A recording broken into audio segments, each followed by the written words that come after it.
In 1969, Dr. Oldsmobile and George Hurst teamed up to build what Motor Trend magazine called the Mind Shatterer.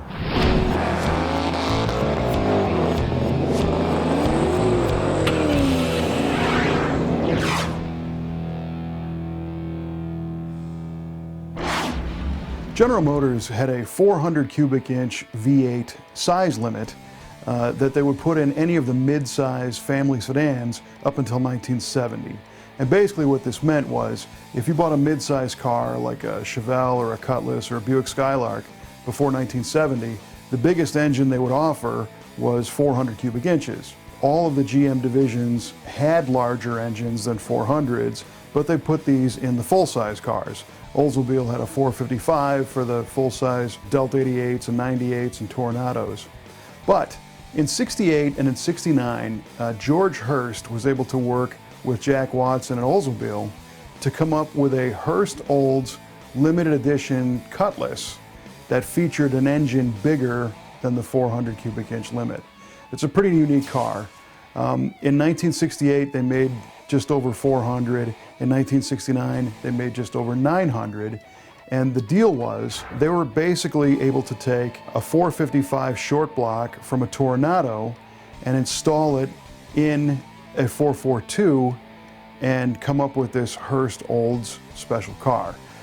It was more than just the bigger engine. The Hurst Olds was a whole appearance and performance package. For 1969, these cars started off as white 442 holiday coupes, but they didn't have any of the 442 badging on them. And the engines were actually installed on the factory assembly line, but the cars weren't finished in the Oldsmobile plant, and that's kind of where the loophole comes in. The cars were ordered by Hurst Performance Research Corporation and sent to a place called Demmer Engineering, and Demmer finished the conversion to turn these into the Hurst Olds car. They were sold through Oldsmobile dealers, so it's kind of a tricky route. I mean, they started on the Oldsmobile Cutlass assembly line in Lansing, Michigan, and then took this little detour to Demmer, but then went right back to an Olds dealership and sold through Oldsmobile as a Hurst Olds.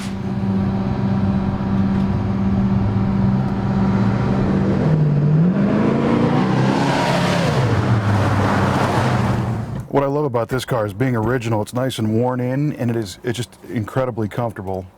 Motor Trend did call this a rich man's hot rod too, for good reason. It's got just about everything you could get on the car. Great instrumentation, clock built into the tack and the dash, cruise control, the tilt wheel, it's got air conditioning, it's got an AM radio with a factory 8-track player, a map light underneath the mirror, and the Hurst dual gate shifter, which makes it a little more fun to drive an automatic. I mean, this thing is loaded to the gills. So inside they had all the creature comforts that they could throw at these things, and outside they had a specific style because of the cameo white paint and the gold stripes. It was instantly recognizable as a Hurst, and in addition to the stripes, they had a special 15 by 7 inch super stock 2 wheel. In our particular example, the wheels were silver on this car, and then Hurst also added a wing on the back. This aggressive-looking fiberglass hood scoop not only served as a great billboard for the HO 455 engine, it's also functional, and it allows cold air to get funneled right down into that 455 Oldsmobile. So we know it looks cool, but does it run? And the answer is absolutely. The 455 that Hurst put in this car was actually a little bit lighter than the production 400, and it was a Tornado short block, so that meant the block, the crank, the rods were all basically straight from a Tornado. The pistons were slightly different.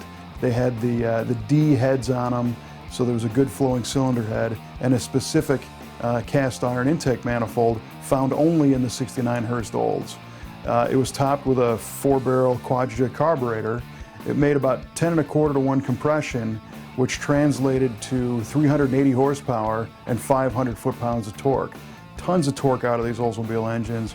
The camshaft was very similar to an Olds W30 442 cam, and of course it had a turbo 400 transmission shifted by a Hurst dual gate shifter, and out back we saw a 325 to 1 limited slip rear axle.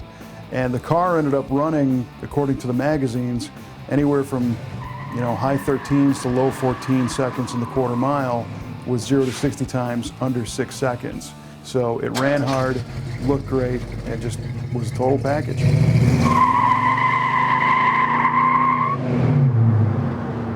Hurst used this gold and white color combination on a variety of cars over the years, but this car is wearing what's called Fire Frost Gold, which is an exclusive color only found on the 1969 versions. And I think it's pretty cool that you see the stripes on the outside, well, they're also painted on the headrests.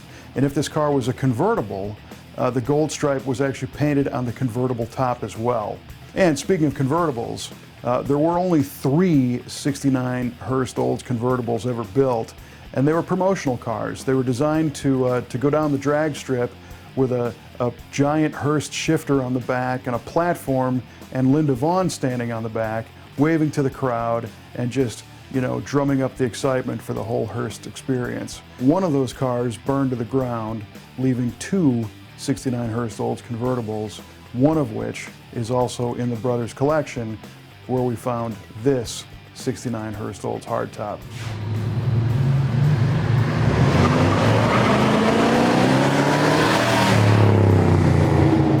You can see more of this cool car on our website at MuscleCarOfTheWeek.com, and there's stories to be told. You can share those on our Facebook page, and don't forget to subscribe to the YouTube channel, where you'll never miss an episode of Muscle Car of the Week.